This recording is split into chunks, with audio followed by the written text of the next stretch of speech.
Probably जो है अधिक साइड की जरूरत तो नहीं है, कोडिंग की जरूरत तो नहीं है, बस ऐसे ही ठीक।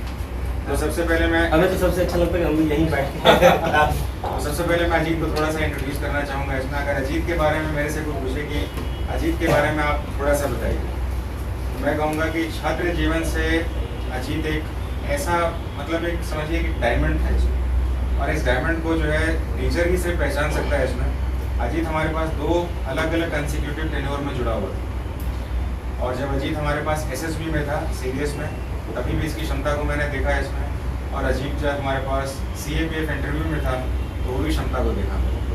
इन सारे ही समय में कोई ऐसी बात जो मुझे सबसे ज़्यादा इसके प्रति जो है आकर्षित करती है, तो मैं इवेंट बताना चाहूँगा जी, शायद तुम्हें नहीं पता। उसमें 15 अगस्त का समय था, और उस समय अगस्त में ही जो है इनका सीएपीएफ इंटरव्यू भी होता।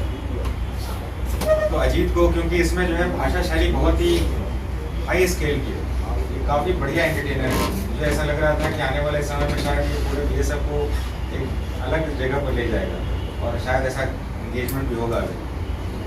तो अजीत ने ये चुनौती को कैसे लिया था, ये जब मैंने कहा कि अजीत हमारे पास 15 अगस्त आ रहा है इसमें, और उसमें मुझे एक एंकर चाहिए, और अजीत का सीएपीएफ का इंटरव्यू एग्जाम भी था अगस्त में, in the last of the August. तो अजीत ने समय नहीं लिया और कहा कि सर ये sir I am volunteer for this, याद है उस समय जब जस्ट 1 या 2 days बिफोर, सिर्फ 3 और 4 दिन बाद इसका इंटरव्यू था, और 15 अगस्त का समय था। ज़्यादातर लोग कहते हैं सर मेरे को इंटरव्यू देना ही देना, लेकिन अजीत ने कहा सर आई डू दिस। इतनी सारी इंगेजमेंट के बाद इसने अपनी परफॉर्मेंस को एक्सेल किया था इसमें, and even he perform very well. तो ये मेरी मेमोरी जो है सबसे पहले स्ट्राइक करती है कि ये हाईएस्ट चैलेंज लेने वाला लड़का है इसमें, और विपरीत परिस्थिति में अच्छे निर्णय लेने की संभावना अजीत के पास हमेशा बनी है। मैं चाहूँगा अजीत कि आप उनको अपने शब्द बताओ उसमें छात्रों को। सबसे सर में तो काफ़ी जब जो आपका ऑरा होता है उससे कहीं ज़्यादा सर ने बताया, वास्तविकता उतनी नहीं है जितना सर को लगता है। बट वही है ना कि यदि एक पहचान, हमें किस ट्रैक पे जाना है और उस ट्रैक पे गाड़ी को कौन सही से ले जा सकता है, महत्वपूर्ण ये है। संस्थान तो बहुत से हैं, और ख़ास करके हम बात करें तो डिफेंस के रिगार्डिंग भी अब कई नाम आ गए हैं, बट एक पहचान और एक वे जो है, प्रॉपर तरीका जो है, जो हमने कमांडेंट एकेडमी से सीखा, जो मिला, बाकी जनरल स्टडीज या अदर चीज़ों के हम एक अलग उसको छोड़ दें, बट एक लाइफ में पढ़ाई के लिए भी डिसिप्लिन चाहिए। और ख़ास करके जब आप डिफेंस फोर्सेज का सोचते हैं या इवन किसी भी बेल्ट जॉब के लिए सोचते हैं, चाहे वो बिहार दरोगा ही क्यों ना हो, तो एक आपको मेंटली भी डिसिप्लिन होना पड़ता है पढ़ाई के साथ साथ। वो चीज़ें, सबसे पहली चीज़ जो मैंने सर से सीखी वो वही है कि अपने आप को हम कैसे डिसिप्लिन बना सकते हैं। वो वे चाहे आपकी पढ़ाई से रिलेटेड हो, आपके व्यवहार से रिलेटेड हो, मोस्ट इम्पोर्टेंट ये है। और वो इंटरव्यू में वो चीज़ें दिखती है जब आप कोई भी इंटरव्यू फेस करते हैं, चाहे एसएसबी इंटरव्यू हो, सबसे बड़ी चीज़ वही दिखती है कि आपके अंदर क्या है, और अंदर हर कोई वो कच्चा घड़ा है, उसको बनाता कौन है। एक चूँकि मैं बेगूसराय से हूँ, सर ने बताया कि वो एक्टिंग मेरा एक पैसन रहा है, शौक रहा है। दिनकर की एक लाइन है जो मैं जब भी शायद आता हूँ तो ये जरूर बोलता हूँ सर के लिए, दिनकर सही बात कि वो दिनकर की लाइन है कि अभय बैठ ज्वालामुखियों पर अपना मंत्र जगाते हैं, अभय बैठ ज्वालामुखियों पर अपना मंत्र जगाते हैं, ये हैं वे जिनके जादू पानी में आग लगाते हैं।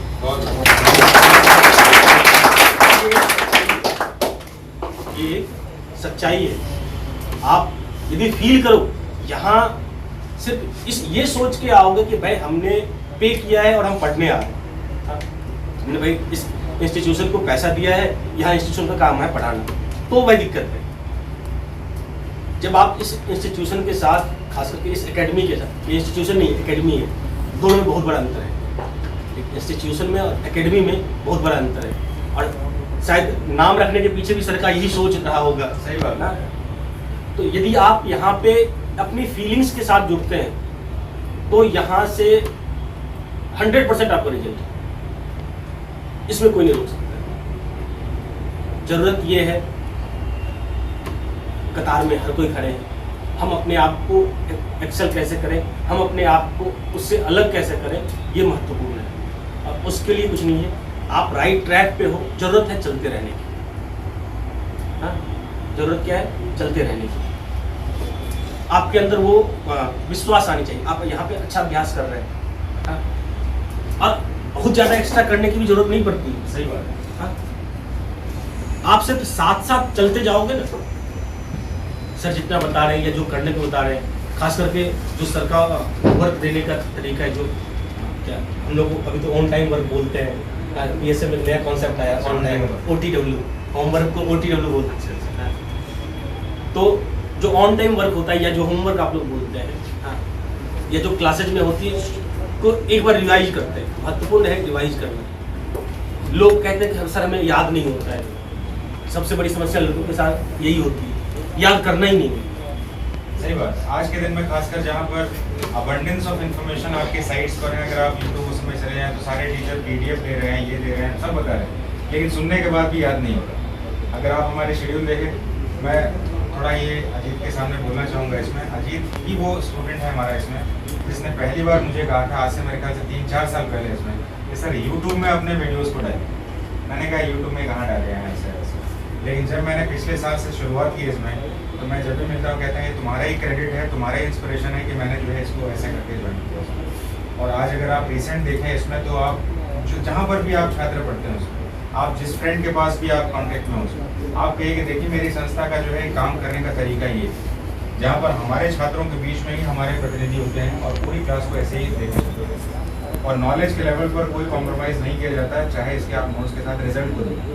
कोई ऐसा बैच नहीं होगा जिसमें आपके रिजल्ट्स नहीं और आप में भी वो रिजल्ट छुपा होगा। जैसे मैंने रोहित की बात की, अभी अजीत से पता चला इसमें रोहित अभी BSM में भी 66 हो रहा है, 66 में ट्रेनिंग कर रहे हैं। ACD का जो है 66 बैच का ट्रेनिंग करने वाला रोहित जो था, मुझे याद है कि जब हमारे पास था NDA बैच के लिए था वो, और काफ़ी इनोसेंट सा लड़का था इसमें, वो हमारे स्ट्रेंथ के ग्रुप में भी था। और फिर बाद में जो है स्ट्रेंथ के ग्रुप में, जैसे मैं अजीत के बारे में हमेशा बाहर बैच में बात करता हूँ, हमारा सबसे प्रिय लड़का अजीत है उसमें, तो उसने इसी नाम को पहचान लिया। अच्छा, वो गया वहाँ ट्रेनिंग पर ये, तो जाने के बाद जो है अजीत को फ़ोन किया उसने कि सर मैं हूँ, और क्या उसने बताया फिर, कैसे पता चला कि वो तुम जान रहे हो उसको? नहीं, वो अब स्वाभाविक बात है, जब आप एक जगह पे जाते हो तो कॉल्स कई आते रहते हैं। हाँ, तो सर मैं रोहित बोल रहा हूँ। बोले कौन रोहित? हाँ, वही है कमांडेंट अकेडमी का। हाँ, कमांडेंट अकेडमी में आपके साथ थे। एक होता है, हमारे ग्रुप में तो था नहीं, और बताया फिर वो उस ग्रुप में इसका नाम लिया, शकीर का, ऋषभ का। अच्छा, शब्बीर का, ऋषभ का। बोले हाँ बोलो, और फिर अपना फोटो भेजा तो याद आ गया मुझे। तो स्ट्रेंथ की यूथ के साथ हमारा जुड़ा हुआ छात्र भी था। और देखिए BSF की सेक्शन में अभी अजीत से बात कर रहा था मैं, कि अभी हमारे पास विनीत भी गया तो इसी में गया, यानी 67 बैच में जो जाने वाला हमारा ऐसा ACD का जो कैडेट है इसमें, विनीत है इसमें, और उसको भी मैंने तुमसे फ़ोन पे बात करा होगा। एक जस्ट हमारे जूनियर है 39 बैच का अविनाश। हाँ, अविनाश भी हमारा लड़का है। हाँ, चश्मे वाला। हाँ, चश्मे वाला। हाँ, उसने भी वही आपके रेफरेंस ही मुझे कॉल किया था। 2014-15 बैच में अविनाश जो था हमारा CABF 51 बैच का था। तो जब गया तो मैंने कहा कि आप BSF में जा रहे हैं, तो BSF में ये हमारे आँख बंद करके जब भी समस्या होगी आपसे, आप इनको सिर्फ कॉल करेंगे या आपको बेस्ट एडवाइस करेंगे। वह भी गया था अविनाश। हाँ, अच्छा, उसको मुलाकात भी उससे एक बार हो। बहुत ही सिंसियर लोग रहते हैं इसमें, और सभी को ऐसा तो पता होगा इसमें। मैं सिर्फ ये बोलना चाहता हूँ उसमें, आप जिस संस्था में हैं वो संस्था का सौभाग्य है इसमें कि आज हमारे पास देश की जितने भी armed forces, central armed forces है, जिसमें कि मिलिट्री, जिसमें कि army, navy, air force, coast guard, और उसके बाद जितनी भी पैरा मिलिट्रीज हैं, उनके सारे ऑफिसर्स आपके पास, सारे ऑफिसर्स, और उन सभी के साथ मैंने अपना पर्सनल समय बिताया उनको ट्रेंड करना। और आप मेरे बोर्ड के पीछे उनकी इंसिग्निया को देख सकते हैं इसमें, सारे बहुत सारे अच्छे अनुभव भी हैं।